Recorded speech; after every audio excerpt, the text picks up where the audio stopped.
Hey everyone, ready for a deep dive into something pretty amazing? We're talking about Firefly Aerospace's Blue Ghost lander.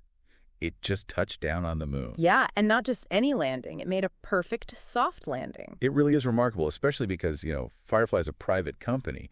This is huge for space exploration. You guys? We've got news articles, press releases, and background info. Lots of it. So let's jump right in and try to figure out what makes this mission so important. I mean, it's got to matter to all of us back here on Earth, right? Well, what's really incredible is that it shows how much the commercial space industry is growing up. Like leaving the nest. Exactly. See, Blue Ghost is actually the very first privately built spacecraft to pull off a completely successful soft landing on the moon. That's a big deal. There have been other companies who've tried, like Intuitive Machines and ISpace. Right. But those landings, they didn't quite work out. So Blue Ghost's success, it's a huge leap forward for everyone. It does feel like we're right on the edge of a whole new era of space travel.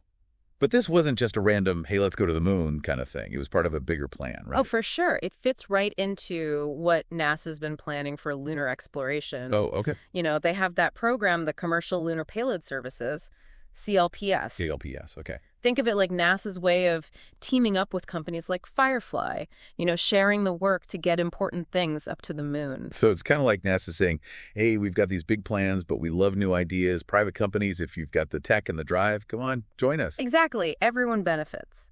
And this all connects to something even bigger. The Artemis program. Artemis. Yeah, the plan to not just visit the moon, but to really live there, to have a base camp up there. A base camp, wow. So Blue Ghost is like a scout paving the way. That's a great way to put it. Okay, I got to ask, what exactly did it take with it to the moon? Because it wasn't just going sightseeing, right? Oh, definitely not. What did it bring? It was loaded up with 10 different experiments from NASA. It was like a little science lab up there. 10 experiments. All right, I need to know, give me the highlights. What were the coolest ones? Well, one of them is a drill that goes into the moon's surface and measures the heat flow deep inside. Ooh. And we're not just talking about how hot the moon's core is. We're trying to understand how the moon itself formed billions of years ago, maybe even how planets like Earth formed. So it's like a tiny piece of a huge cosmic puzzle. Exactly. Okay, what else? There's another instrument that collects rock samples. Like little moon souvenirs. Pretty much. Analyzing them can teach us so much about what happened on the moon in the past. We can learn about the volcanoes that shaped its surface. So we're not just visiting the moon, we're bringing a little bit of it back with us. That's right. Anything else that stands out? There's one that's really cool. It's an X-ray imager that studies how Earth's magnetic field works with the solar wind. The solar wind? That constant stream of particles shooting out from the sun. And all of this creates a kind of a shield around Earth, protection from harmful radiation. Oh, right, like a force field. Yeah. And that means that understanding how it all works is super important if we want to travel in space long term and, eventually live on the moon. Wow. All of that from one little lander. Okay, so this wasn't about planting a flag. This was about real science. But before we get lost in all the data, can we step back for a minute and just get a picture of the mission itself, like a space travel log? Okay, so picture this. January 15th, 2025.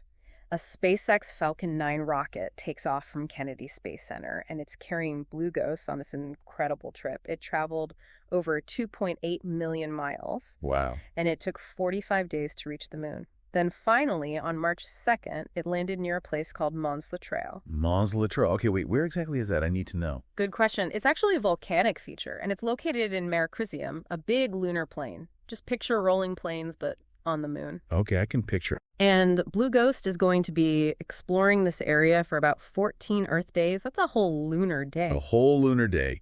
All right, I can see it now. But let's shift gears for a second. Beyond just landing on the moon, what's the lasting impact going to be? Right. What are we going to learn from all the data Blue Ghost is gathering? Why should this matter to anyone who isn't, a rocket scientist? That's the big question, right? See, this mission wasn't just a cool stunt. It's about getting the knowledge we need to make future missions safer and better. We're talking about learning how to live on the moon, maybe even for a long time. Whoa. Imagine lunar bases, science outposts, maybe even lunar cities someday. That's mind-blowing. But how does Blue Ghost actually help us get there? Think about it. The moon is a rough place. The temperatures are extreme, there's radiation, and then there's that moon dust. Yeah, the dust. It gets into everything and can cause all sorts of problems. So how does Blue Ghost help? Well, it's testing ways to deal with all of those challenges. No. And it's also sending back amazing pictures, like what a lunar sunset looks like and how the dust behaves during the long lunar nights. It's like having a front row seat to a lunar reality show. Okay, I've got to ask about this. I keep hearing it's not your average dust, right? You heard right. It's super fine, it's abrasive, and it gets everywhere, which is a huge problem for equipment and potentially for people, too. I can imagine. Imagine lunar dust getting into sensitive instruments or scratching up the visors on spacesuits. It's a real worry. So Blue Ghost is testing ways to deal with that dust, figuring out how to keep it away and protect both robots and future astronauts. So it's like a test run for a future where we're not just visiting the moon, we're actually living there. Okay, this is all really exciting, but before we move on, can we talk about the trip itself? Yeah. Blue Ghost traveled for 45 days. Did anything else interesting happen along the way? Oh, absolutely. It wasn't just cruising along. This little lander was busy. Busy doing what? It was sending back a ton of data, giving scientists here on Earth a constant stream of information. And it even tested something called radiation-tolerant computing while going through the Van Allen belts. Radiation-tolerant computing. Wait, the Van Allen belts? Those are the zones around Earth with all the intense radiation. Oh, right. So basically, they were making sure the computers on board didn't get fried by space radiation. Smart. See, the moon doesn't have a thick atmosphere to protect it like Earth does, so electronics have to be extra tough to survive out there. Right. This kind of testing is super important for designing spacecraft in the future. We need to make sure they can handle the harsh environment on the moon. It's all part of making a lunar outpost a reality. All right, so we've talked about why the Blue Ghost mission is so important, but now I really want to get into the details of those 10 experiments. Right. We've talked about a few of them already, like the drill that measures heat flow, the rock collector, and that X-ray imager studying Earth's magnetic field.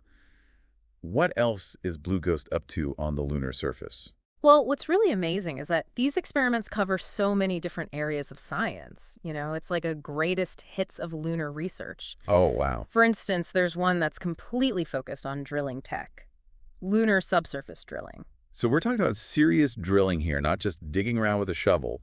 What's the point of drilling so deep? It's all about figuring out what's under the surface. Scientists can learn so much more about the moon's interior by drilling down. Okay. Things like its composition, the different layers, and even clues about how it formed billions of years ago. So it's like taking a core sample, but on the moon. Exactly. Okay, cool.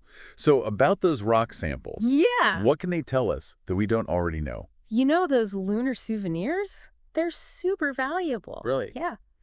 By studying what they're made of, we can get a better understanding of things like past volcanic activity and the kinds of minerals on the moon, and maybe even whether there are resources that could be useful for future missions. Resources? Wait, like what? Are we talking about mining on the moon? It's possible. Wow. One resource that's gotten a lot of attention is helium-3.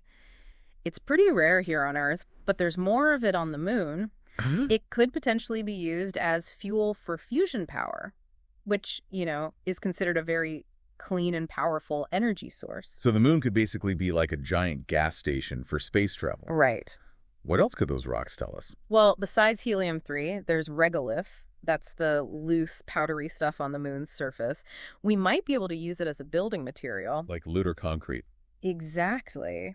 And some scientists think there might even be water ice trapped in those craters near the poles that are always in shadow. Water ice. Yeah. That would be incredibly valuable for any long-term missions because it means drinking water, oxygen, and even rocket fuel. Okay, this is blowing my mind again. We're not just studying the moon, we're figuring out how to live on it, maybe even thrive there. This goes way beyond just planting a flag. It's about expanding humanity's reach. Exactly. And Blue Ghost is a really important part of laying the groundwork for that future. And it's not just about the science either. It's also about testing those cutting-edge technologies we'll need if we're going to live on the moon. What kind of technologies? Well, you know how we rely on GPS here on Earth to get around? Right. We need something similar for the moon. Yeah, that makes sense. That's where the Global Navigation Satellite System comes in, GNSS. One of the experiments on Blue Ghost is all about seeing how well GNSS works on the moon. So like a lunar GPS. That's the idea. It would be incredibly useful for future missions. Yeah. Imagine, trying to drive a rover across a huge lunar plain or landing a spacecraft in exactly the right spot. A reliable navigation system is a must. So this experiment is helping us develop that lunar GPS, which paves the way for more precise exploration and eventually maybe even lunar transportation. Think self-driving rovers and even someday lunar highways. Lunar highways. Yeah. Okay, now that is a cool image. But okay, back to reality for a second. We were talking about how harsh the environment is on the moon. What's Blue Ghost doing to tackle those challenges? Right, right. Remember that radiation-tolerant computing we talked about? Well, Blue Ghost is putting that tech to the test as we speak. Right, making sure the computers don't fry from the radiation. What else? Well, one of the biggest headaches for lunar missions is that moon dust we talked about. You know, it can really mess up equipment. It clogs filters, scratches lenses, and even causes things to overheat. Oh, wow. So Blue Ghost is testing out some different ways to deal with it, things like special coatings, electrostatic shields, and even techniques for just brushing it off. It sounds like we're learning just as much about surviving on the moon as we are about its secrets. Mm. It's amazing that all of this is happening thanks to a private company working with NASA. It really shows what can happen when we combine the best of both worlds. Definitely. The success of Blue Ghost shows just how powerful collaboration can be in the space industry. Right. It's not just about competition. It's about working together to achieve something amazing. It's like a modern-day space race, but we're all on the same team. That's a great way to put it. Okay, I have to ask about those incredible images Blue Ghost is sending back. What are some of the highlights? Well, one of the most amazing images is of a lunar sunset. It's not like anything you'd see here on Earth. Just imagine the sun slowly sinking below the lunar horizon and casting these long, dramatic shadows. Wow, that's beautiful. They've also captured some really interesting footage of how the lunar dust reacts during those long lunar nights. Oh, yeah. What happens? Well, when the temperatures drop, the dust seems to swirl and shift around, almost like it's alive. Wow. It's both beautiful and kind of eerie. It really shows how dynamic the lunar environment is. It's like watching a lunar ballet. And it's incredible to think that we're getting these glimpses into a world that used to be completely unknown. And it's all thanks to this lander diligently doing its job up there. And we've only just scratched the surface. There's so much more we can learn from Blue Ghost's experiments. It's like opening up a treasure chest of discoveries. Right. Each one helps us understand the moon and its role in our future. I feel like we could talk for hours about everything Blue Ghost is doing. But before we completely lose ourselves in the lunar landscape, I think it's time to bring it back down to Earth, and talk about the people who made this mission possible. Absolutely. Those engineers, the scientists, they deserve a lot of credit. It's easy to focus on the tech and the science, but this mission was really a success story about people, their ingenuity, their hard work, and their willingness to collaborate. Welcome back, everyone. We've talked about what Blue Ghost did and why it matters, but now, in this final part of our deep dive, let's talk about the people behind this incredible achievement. It's easy to get caught up in all the tech and the science, but at the end of the day, this mission was all about human ingenuity and dedication and collaboration. Oh, absolutely. And it all starts with Firefly Aerospace, the company that dared to dream of putting a spacecraft on the moon. Can you tell us a bit about them? Well, they're actually a pretty young company. They were founded in 2014, but they've already made a big splash in the space industry. They have. Their CEO, Jason Kim, has even said that this mission isn't just about getting to the moon. It's about a whole new era of commercial space exploration. He calls it cislunar space. Cislunar space. Yeah, that's the area between the Earth and the moon. And he believes that Blue Ghost has opened the door for companies to do business there regularly. Wait, companies just doing business in space? Yeah. I can't even imagine what that would look like. Are we talking about space factories or mining on the moon? That's what's so exciting. It's all brand new. The possibilities are, well, almost endless. We could see manufacturing in space, taking advantage of microgravity or maybe mining operations on the moon to get valuable resources. Imagine that. Resources from space helping to power our lives here on Earth. It's pretty incredible to think about. Okay, but let's get back to the people who are making this happen. We have to talk about Will Coogan, Blue Ghost's chief engineer. Of course. That moment when he confirmed the landing, when he said, "You all stuck the landing, we're on the moon." Yeah. It was just pure magic. Oh, yeah, you could hear how much it meant to him. Years of work, all that dedication, it all led to that moment. And that's what's so inspiring about this mission. It wasn't just about the technology, it was about a group of people with a passion, a team coming together to achieve something amazing. It's a good reminder that even with all this amazing technology, it's still the human spirit that drives us to explore and to push the boundaries. Who else was a key player in all of this? Well, we can't forget about NASA. They were instrumental in this mission with their CLPS initiative, the Commercial Lunar Payload Services Program. Right, right. By teaming up with private companies like Firefly, they're helping to create a new era of space exploration, one where innovation and collaboration are what drives us forward.